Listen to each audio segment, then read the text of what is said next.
All right, so today we're going to be looking at some pretty out there stuff. Definitely a bit esoteric. Yeah, and it's all about magic and manifestation. Right up our alley. Oh, yeah, for sure. So we're talking about hypersigils and servitors. Have you heard of these? I have, actually. They're kind of,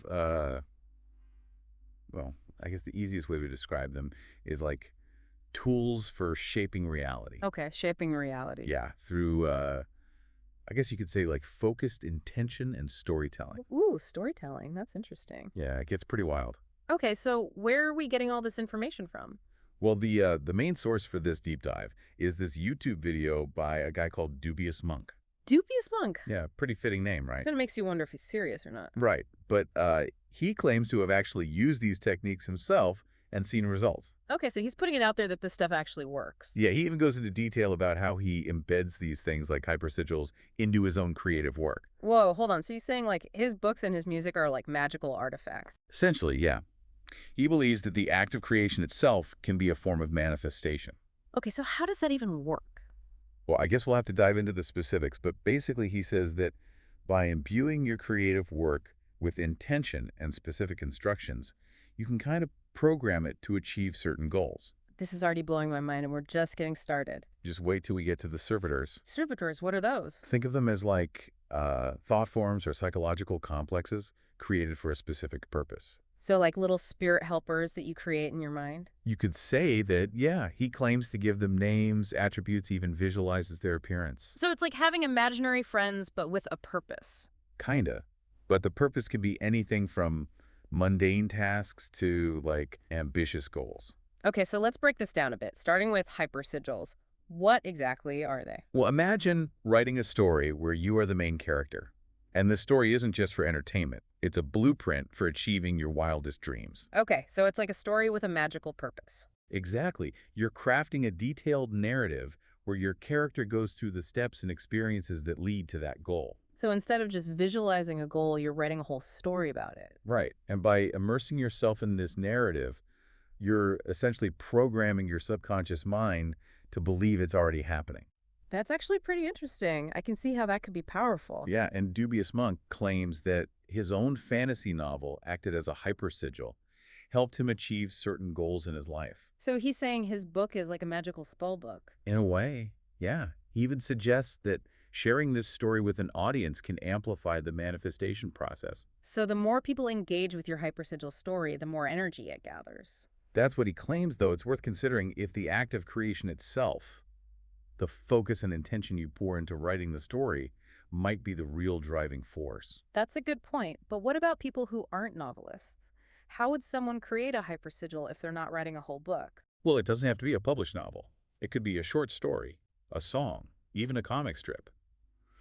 The important thing is to imbue it with your desire and visualize yourself achieving that outcome. So, for example, if someone wants to land their dream job, they could write a story where their character goes through the whole process. Exactly, from prepping for the interview to getting the offer and excelling in the role. And then they would just read this story over and over again. Yeah, Dubious Monk suggests repeatedly reading and visualizing it to keep that energy and intention flowing. Okay, so that makes sense. But now I'm really curious about these servitors. Ah, yes, the servitors. This is where things get really Oh, interesting. lay it on me. So Dubious Monk says he creates these servitors for all sorts of things. Like what kind of things? Well, he gives some examples like he created one to help him find a lost item. Okay, so like a spirit bloodhound. Yeah, something like that. And he also claims to have created one to help him with his writing. So like a muse. Exactly. And he believes that these servitors can be embedded within his creative works, just like the hypersigils. Wait, so people are interacting with these servitors without even knowing it? That's his claim. He believes that the energy of the audience engaging with his work helps empower the servitors to fulfill their purpose. That is a wild concept. So he's basically saying his fans are powering his magic. That's one way to put it, yeah. But it definitely raises some questions about the nature of influence and intention in art. Yeah, like, are we all participating in some kind of collective magic without even realizing it? Now, that's a thought-provoking question, isn't it? It really is, and I think we're just scratching the surface here. Oh, yeah. There's so much more to unpack when it comes to the potential and the ethics of all this. I'm a little scared, but also super intrigued. Me too. Let's keep digging. All right, let's do it. Yeah, it really makes you think, huh, Like, what if just by reading a book or listening to a We're song? like unknowingly becoming part of some magical ritual or something. Right, like, is that ethical even? Is there some kind of responsibility there for the creator? It's a bit of a mind bend, isn't it? Like this whole idea that art can have this hidden power. Definitely makes you look at the things we consume in a different light. Yeah, for sure. Like maybe those books that really stay with you or songs that just hit you in the feels. Maybe it's not just the content itself, but like some kind of energetic imprint. Whoa, okay, now we're getting deep. That's what we do here, right? Deep dives into the weird and wonderful. Right on. So just to recap for those who might be tuning in late, Sure thing. we're talking about hypersigils, which are basically like magical stories designed to manifest your desires. And servitors, which are like custom-made spirit helpers that could be embedded in those stories or other creative works. And according to this dubious monk guy, the key to both is focused intention, clear instructions. And in the case of servitors, the power of the audience engaging with the work. Okay, so I'm starting to get the gist of it, but can you give me like a concrete example of what a servitor would look like and how it could be used? Sure. Let's say you're working on a big project, something that requires a lot of focus and creativity.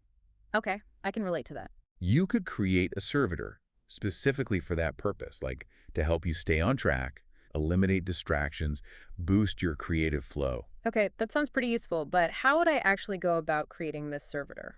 Well, following Dubious Monk's method, you would give it a name, something that resonates with the qualities you want it to embody. So like focus or spark, something like That's that. exactly. And then you would visualize its appearance, its Yeah. personality. It could be a calm, steady presence or a vibrant, energetic force, whatever feels right to you.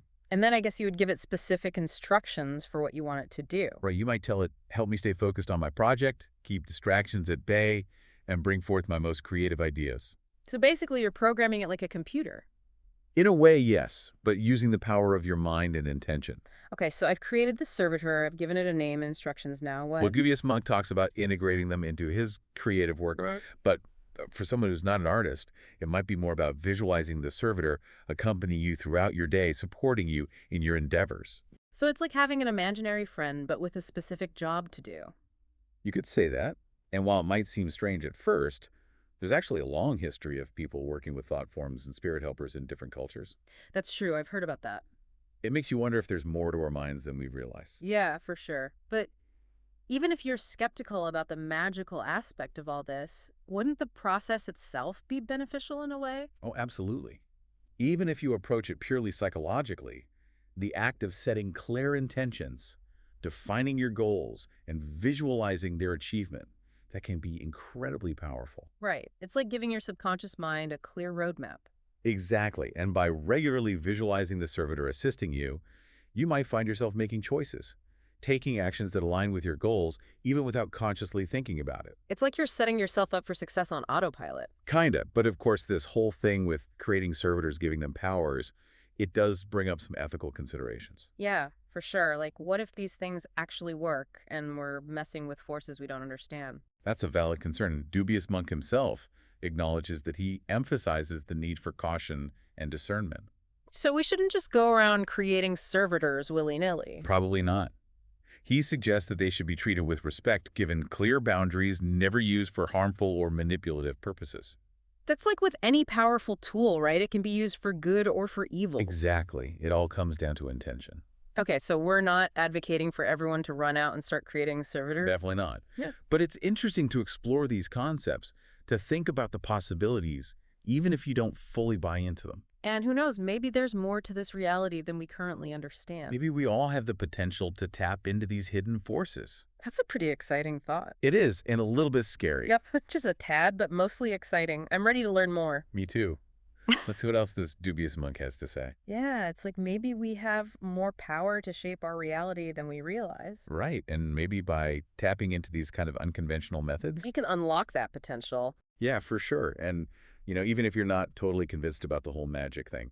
There's still something to be said for the power of belief and intention. Or absolutely, like just the act of setting clear goals, visualizing what you want. That in itself can be a powerful tool for change. Right, and whether you call it magic or psychology, the results are what matters. Exactly. So we're not here to tell anyone what to believe. Just to present some interesting ideas and let people draw their own conclusions. And, if anyone out there is curious to learn more, Dubious Monk does mention some other authors and thinkers in his video. Oh, yeah, like who? Let me see. He talks about Alan Moore, Ramsey Dukes, Tommy Kelly. Those names ring a bell. Yeah, they've all written about magic and consciousness and stuff like that. So there's a whole rabbit hole to go down there. Oh, yeah, for sure. Hours of reading and research ahead. Well, we'll have to add those to the list for future deep dives. Definitely. But before we wrap up this one. I wanted to leave our listeners with one final thought. Okay, hit me with it. So we've been talking about hypersigils and servitors as tools for personal manifestation, right? Right. But what if we take that concept and scale it up? Okay, I'm intrigued. Like, what if entire groups of people or even societies... We're unknowingly participating in a shared hypersigil. Whoa, okay, now you're really blowing my mind. So you're saying like cultural narratives, societal beliefs, even mass media could be a form of unintentional hypersigil shaping our collective reality. Exactly. Like, think about the stories we tell ourselves about progress, technology, our fears, our hopes. Are we collectively writing a hypersigil for the future without even realizing it? That's the question, isn't it? And if so, does that mean we're just pawns in some grand cosmic game? Or do we have the power to influence the narrative? I think that's where the real magic lies, in the realization that we have a choice. Right. We can choose to focus on the stories that empower us, that inspire us, that create a better future. And by doing so, we become active participants in shaping our reality. So to our listeners out there, I'll leave you with this challenge. What kind of hypersigil do you want to be a part of? What stories will you choose to tell? What actions will you take? What role will you play in writing the story of our shared future? Keep those minds buzzing, and until next time, happy exploring.